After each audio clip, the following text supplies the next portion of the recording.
হাই everyone, আসসালামু আলাইকুম। কি খবৰ আপোনালোক সকলোৰে? আশা কৰিছোঁ আপোনালোক সকলো ভালে আছে। আমাৰ আল্লাহে কৰাত ভাল। আজি যিহেতু ফ্ৰাইডে, সেইটো কাৰণে সোনকালে কাম বন কৰি আজৰি হ'লোঁ। এতিয়া মই আহি গৈছোঁ কিটচেনলৈ। মাছ আছিলে নানী ঘৰৰ পৰা দিয়া। নানীয়ে বৰশীত যে মাছবোৰ ধৰাই ডেইলি আবাৰ কাৰণে দি পঠিয়াই। তো আবাই বাছি দিলে সেইকেইটা, আৰু এয়া মই চাটনি বনাম আজি। তো অকণমান এনেকৈ কেৰাহীতে মাছকেইটা ফ্ৰাই কৰি লৈছোঁ। অকণমান ৰঙা হোৱাকৈ ফ্ৰাই কৰিম। তাৰপিছত এয়া আমাৰ গছৰ জলকীয়া যে সেইদিনা ছিঙিছিলে হাজবেণ্ডে, ইমান বেছি জ্বলা নহয়। মানে এটা জলকীয়া আমি খাই শেষ কৰিব নোৱাৰোঁ, সেইটো কাৰণে লোকচান হৈ যায় যে ভাবিছোঁ কি মই আচাৰ ভৰাই দিওঁ। আচাৰ ভৰাই দিলে বহুত দিন থাকিও যায় আৰু বস্তুটো লোকচানো নহয়। তো সেইটো কাৰণে মই কাটি লৈছোঁ, এনেকৈ মিহি মিহি কাটিছোঁ যাতে মানে দুপিচমান খালে হৈ যায়। জলকীয়া আচাৰ খাই বাৰু কোনে কোনে ভাল পায়? মই যে খুবেই ভাল পাওঁ। লাগিলে ভোট জলকীয়াই হওক, লাগিলে কেঁচা জলকীয়াই হওক। কেঁচা জলকীয়াৰ স্মেলটো বহুত ধুনীয়া আহে আচাৰ ভৰালে। আৰু এইফালে মই অকণমান নিমখ দি দিছোঁ অকণমান টাইম ৰ'দত, আৰু বেলেগকৈ দিব নালাগে ৰ'দত, যিহেতু মোৰ পাকঘৰৰ খিৰিকীখনতে খুব ধুনীয়া ৰ'দ পৰে, তাতে মই সেইটো কাৰণে দিওঁ। আৰু এইফালে মাছটো আমাৰ ফ্ৰাই কৰি হৈ গ'ল। এতিয়া আমি আচাৰৰ কাৰণে মছলা ৰেডি কৰিব লওক। ইয়াত যিখিনি আচাৰৰ মছলা থাকে, জিৰা, ধনিয়া, পাঁচফোৰণ, তাৰপিছত যিখিনি থাকে মানে বজাৰৰ পৰা কৰি অনা হয় এইটো চব, সেই গোটেইখিনি ইয়াতে দি দিছোঁ মই 1.5 চামুচমান দি ভালকৈ ভাজি লৈছোঁ। এইখিনি ঠাণ্ডা হ'বলৈ দিছোঁ এতিয়া। সেইখিনি ঠাণ্ডা হয় মানে মই এতিয়া মাছখিনি কাঁইটৰ পৰা এৰুৱাই লওঁ। মাছৰ সনা খাই বাৰু কোনে কোনে ভাল পায় ক'বচোন? মই যে ইমান ভাল পাওঁ, আম্বায়ো ভাল পায়। হাজবেণ্ডৰ কথা গম নাপাওঁ ইমান, মই আৰু আব্বাই খালি খাই ভাল পাওঁ, সেইটো কাৰণে বনাই দিছোঁ আৰু মেজৰিটি ভাল পোৱা যে সেইটো কাৰণে বনাই দিছোঁ।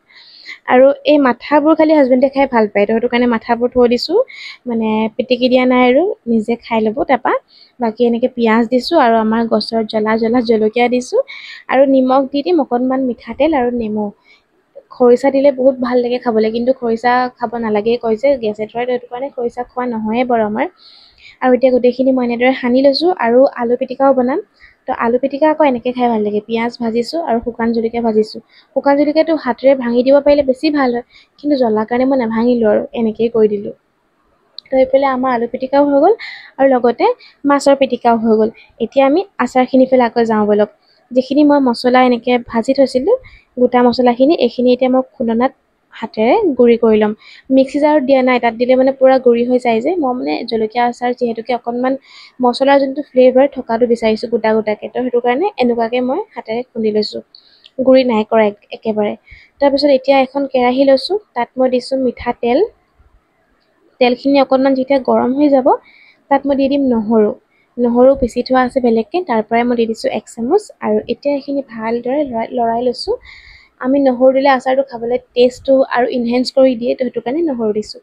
আৰু তাৰপিছত মই দি দিছোঁ যিখিনি মছলা আমি খুন্দি লৈছিলোঁ সেইখিনি, আৰু মছলাখিনি দিও ভালদৰে লৰাইছোঁ। এতিয়া দি দিম মই জলকীয়াখিনি আৰু মছলাখিনি ভালদৰে মিক্স কৰি ল'ম। তাৰপিছত মই দি দিম ইয়াত ভিনেগাৰ, কাৰণ ভিনেগাৰ দিলে খাবলৈ অকণমান টেঙাটো হয়, আৰু বহুত দিন থাকেও আচাৰটো। এই ভিনেগাৰৰ যোনখন কাপখন, সেই কাপখন দি মই 1.5 কাপ দিছোঁ।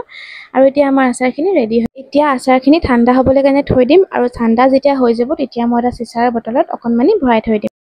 হাজবেণ্ড আহিছে, ক'লে চাহ অকণমান দিয়া। মই ভাবিলোঁ ময়ো খাই লওঁ চাহ অকণমান, যিহেতু কামেই কৰি আছোঁ, চাহ খোৱাই নাই। অকলে খাবলৈ মনো নাযায় মোৰ, সেইটো কাৰণে মই নাখাওঁৱেই বাৰু।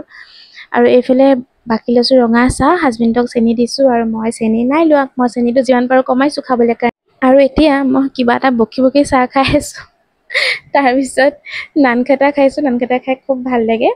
এই পেকেটটো যে পায়, ভাল লাগে খাই। এইফালে হাজবেণ্ডক কৈছোঁ খোৱা, নাখায় নানখেতা বোলে। আৰু এইফালে চাওক মোৰ আচাৰখিনি অকণমান ৰ'দ দিছে যিহেতুকে উলিয়াই দিছোঁ ৰ'দৰ ফালে। তাৰপিছত ভাত পানী আমি খালোঁ। খাই বৈ মই অকণমান আজি ৰেষ্টো কৰিলোঁ। আজি ৰাতিপুৱা অকণমান বেছিয়ে সোনকালে উঠি দিলোঁ, সেইকাৰণে দিনটোত গোটেই কামখিনি হৈ গ'ল, আৰু অকণমান শুবলৈও টাইম পালোঁ।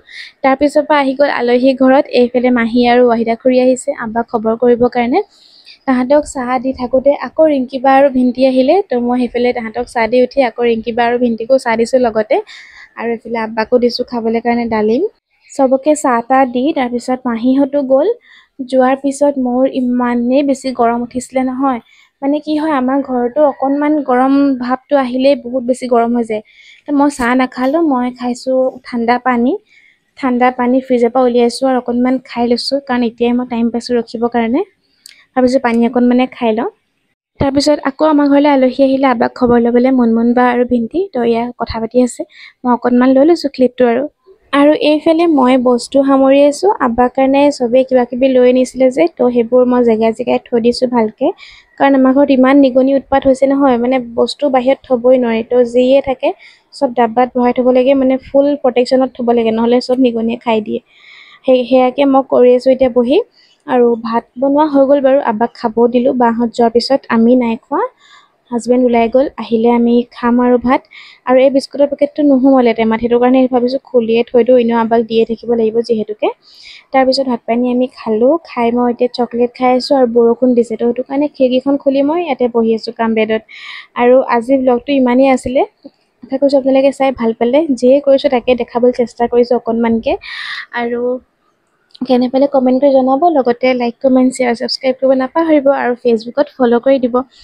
আৰু বায়ে মোৰ কাৰণে এটা গিফ্ট লৈ আনিছিলে, ফুৰিবলৈ গৈছিলে এফালে, তো তাৰ পৰা লৈ আনিছে। চাওক এইটো ইমান ভাল লাগিছে, ফ্ৰিজত লগাই থ'লোঁ লগালগ। থেংক ইউ মুনমুন বা। আজিলৈ আহিছোঁ দিয়ক, বাই, টেক কেয়াৰ।